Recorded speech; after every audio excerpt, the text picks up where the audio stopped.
Every so often, a new credit card comes to join the race between all of the other credit card issuers, and it seems like this new credit card seems to try to win that race and leave all of the other issuers in the dust.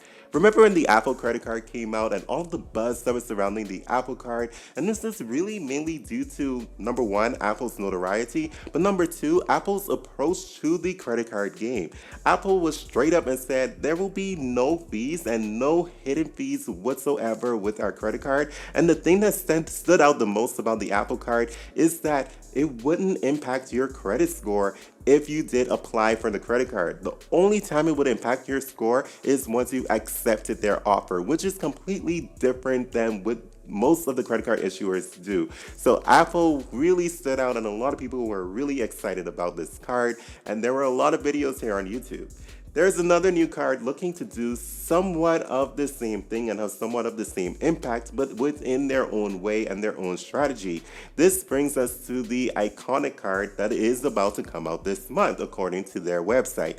It's promised to debut in March of 2022, is not out yet as of the recording of this video, but there are only 11 days left. It is currently March 20th, so hopefully this credit card comes out pretty soon. So let's go over the details of this credit card and see what disruptive things they are attempting to do in the credit card industry. And just so you all know right off the bat, this is a secured card. So this is really aimed at the beginner credit card users, but there may be other credit card users out there who may actually be attracted to this credit card. And I'm going to get into that right now in the details. So before we go there, if you do find this information helpful, feel free to hit the like button. That helps out with the YouTube algorithm. Subscribe to the channel, hit the notification bell if you do want to see more videos like this.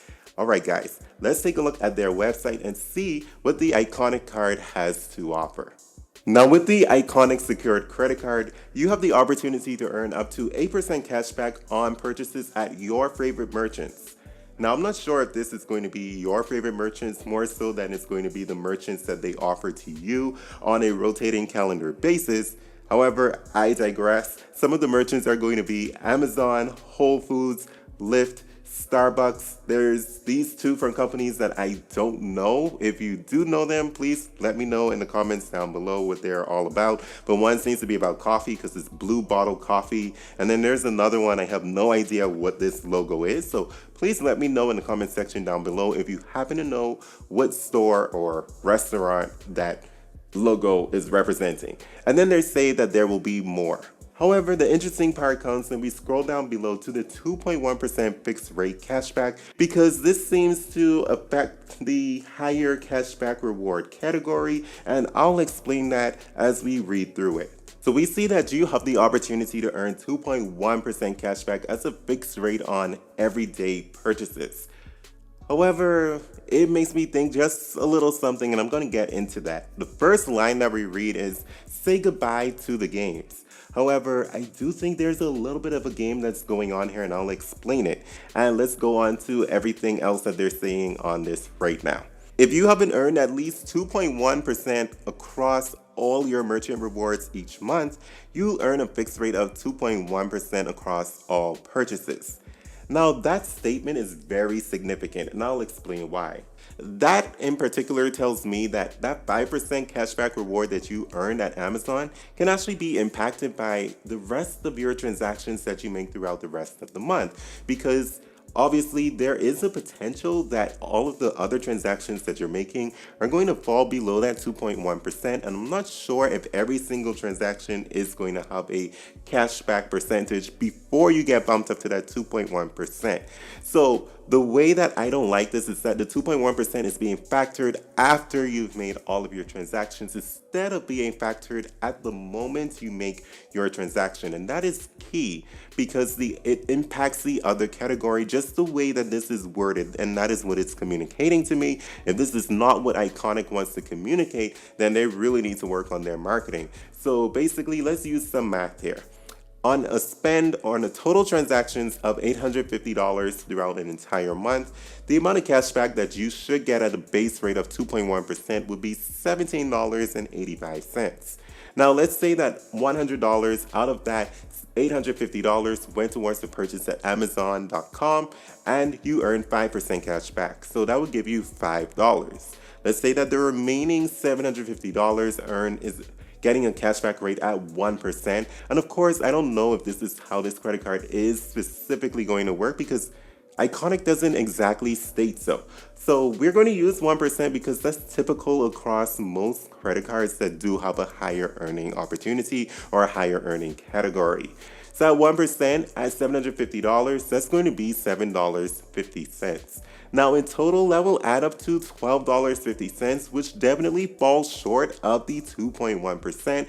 And what this statement is saying, at that point, you are going to be bumped up to that total $17.85, which will get you or net you 2.1% across all of your purchases, which essentially lowers the percentage that you actually got in cash back by purchasing at Amazon when it was at 5%.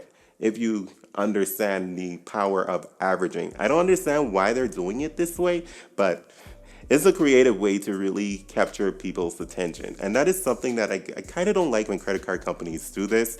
I honestly don't think that this credit card needs that, but they're doing it to get the attention of people. And then the other thing I don't like is the numbers that they show down below to show the amount of added value that this card can have for you. They're showing you big numbers, but does it really mean a lot? So for example, they're showing $3,000 as a monthly spend, but because the numbers are so big and bold, most people are going to focus on that estimated annual added value and not realize that you do have to spend $36,000 per year, and also realize that they're factoring a value on their personal guidance of $3,000.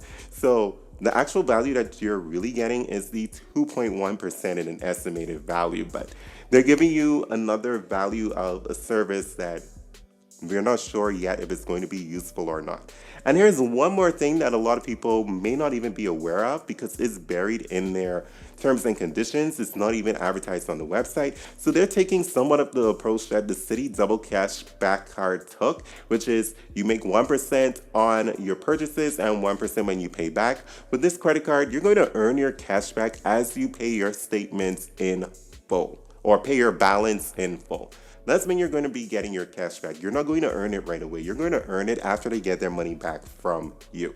So again, it's a pretty good credit card, but I just feel like for a credit card that's stating that there are no games, there seems to be a little bit of games and they're not 100% transparent unless you actually go and look for it. But anyway, guys, this is a new credit card. It hasn't hit the market yet. It should be coming out shortly. I just wanted to get this video out to you all to give you a quick overview if you are looking for a brand new secure credit card. I personally, if I was looking for this, I would just wait it out a little while because that's just how I am. I'm definitely not into taking a whole lot of risks. I'll let somebody else do it and learn from it first. But it'll be interesting. If you do decide to go ahead and try to get this credit card, definitely come back. Comment down below, let the community know how it's going for you so that we can all learn from your experience because I won't be going for it. Alrighty, with that said, you made it to the end of this video and I am going to give you a high five because you made it to the end of the video. So come and get your high five.